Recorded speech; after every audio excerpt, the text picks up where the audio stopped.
Zoya news plus registered के इस्लामाबाद से नुमाइंदे मिनहाजुल हसन की रिपोर्ट के मुताबिक इलेक्शन कमीशन ऑफ पाकिस्तान ने आम इंतखाबात का शेड्यूल जारी कर दिया है, जिसके मुताबिक मुल्क भर में इंतखाबात 8 फरवरी 2024 को मुनाकिद होंगे।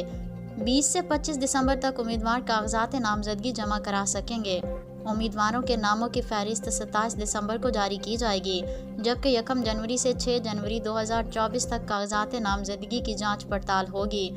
9 जनवरी 2024 को कागजात की मंजूरी और मुस्तरद होने पर अपीलों की समाअत होगी।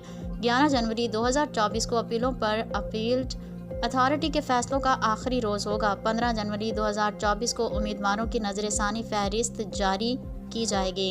16 जनवरी 2024 को कागजात नामजदगी वापस लेने की आखिरी तारीख होगी।